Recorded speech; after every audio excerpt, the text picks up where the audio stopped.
हाम्रो चाहिँ सेतो टिका हुन्छ। हामी चाहिँ रातो घरभरि सुकुटी सुकुटी चाहिँ यति धेरै सुकुटी भाइहरुले त सम्झिनु पर्यो नि। दुईजना चाहिँ छैन त्यही पनि सम्झिरहेको सुरु भयो। ह्यापी दशैं सबैलाई। स्कुल टिकाको दिन छ। म चाहिँ दाउरा बोकेर आएको। Hello guys, good morning and welcome back to my blog after long time. 1 वर्षै भयो होला ब्लग नबनाएको। आज चाहिँ दसैँको टिकाको दिन छ। म चाहिँ दाउरा बोकेर आएको छु। बाबा यता के गर्दै हुनुहुन्छ बाबा? सुरु भयो है अब दसैँको टिका पनि यस्तो छ कि वेदर आज कस्तो नराम्रो छ कि पानी परेर रातभरि बत्ती पनि छैन गाउँमा। यस्तो छ कि वेदर हेर्न सक्नुहुन्छ। हाम्रो गाउँको घर यस्तो छ। ओके के हुन्छ हामी देखाउँछौँ। म चाहिँ दाउरा मासु पकाउनलाई दाउरा लिएर आएको छु। घरभरि सुकुटी चाहिँ यति धेरै सुकुटी छ। यो सब सुकिसकेको छ है। सो गाइस अहिले चाहिँ अलिकति पानी खुल्याएको छ। हामी अब खानेकुरा बनाउँदैछौँ।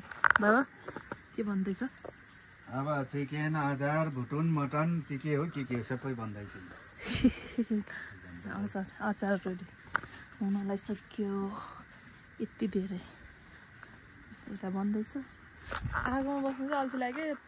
पानीले दाउरा सबै भिजेछ अनि आगै नबलेर है बाबा। बाबा के हो यो बिहान यो चिया कोदोको हो कि यो हाम्रो अर्ग्यानिक बारीको स्कुल। गाइस म चाहिँ मासु काट्न लाग्छु। मासु सुकुटी ए जताततै छ मासु।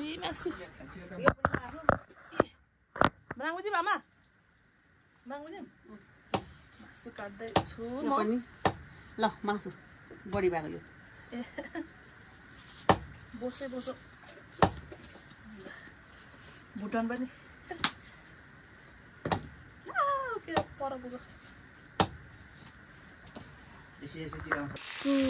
मासु पकाउँदैछु। अघिको मासु मैले पकाउँदैछु।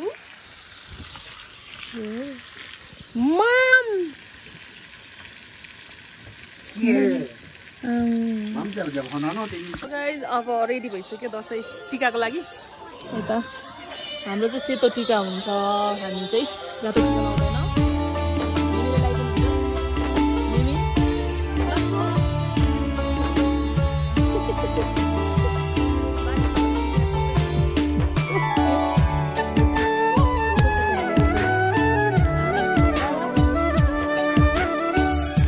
छैन उतै होला। सुरुमा चाहिँ ठुलो मान्छेबाट सुरु हुन्छ। ल हाम्रो घरको ठुलो चाहिँ मेमे ममले लाउनु। लु मेमे छिटो लाउनु। लु छिटो म यहाँ भिडियो खिच। सुरु भयो मेमेबाट सुरु।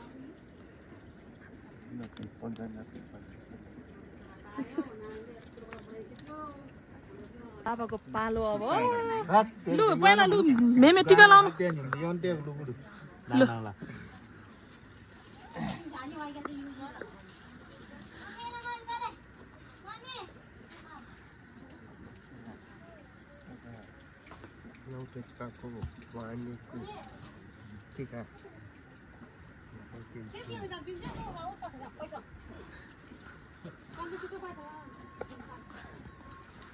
भिडियो टिका लाउनु पर्यो।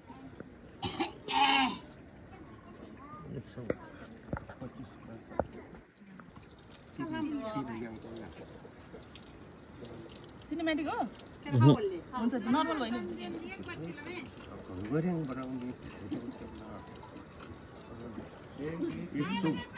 सौरम दाजी 25 अब फोटो खिच म ठ्याक्कै खिच्छु। गाइस मैले टिका लगाइसकेको छु। दक्षिणा चाहिँ कता हरायो? मेरो ब्लगमा हाई भन न। सब्स्क्राइब गर्नु भन दिदीको ब्लगलाई।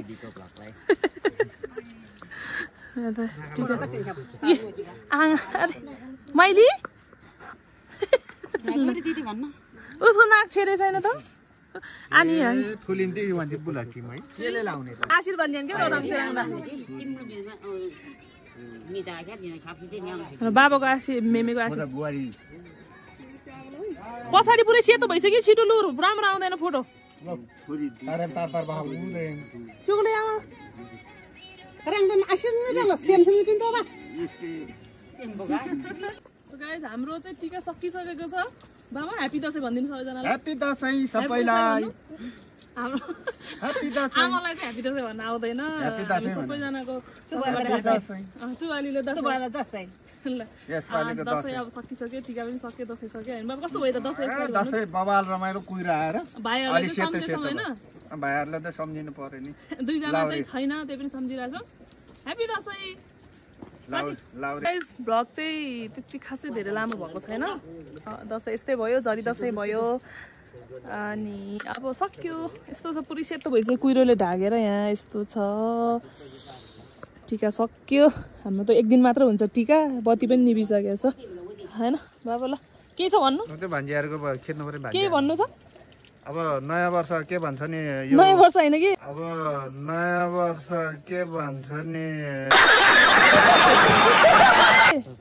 82 सालको दशैं चाहिँ यो अन्तिम आज विजय दशमी अब जति पनि टिका लाउन आउने भान्जा भान्जी दिदी बहिनी सबैलाई चाहिँ विजय दशमीको फेरि पनि शुभकामना टिका चाहिँ हजुरबुवाले लगाइदिनु भएको छ मेरो तर्फबाट पनि जतिजना आउनुहुने यहाँ सबैलाई चाहिँ विजय दशमीको हार्दिक मङ्गलमय शुभकामना ह्याप्पी विजय दशमी नेपाली फेस्टिभल बिग फेस्टिभल विजय दशमी धन्यवाद ल सो गाइस बाई बाई यति नै आजलाई चाहिँ ब्लग सबैजनाले माया गरिदिनु होला सब्स्क्राइब गरिदिनु होला by by and happy Dashain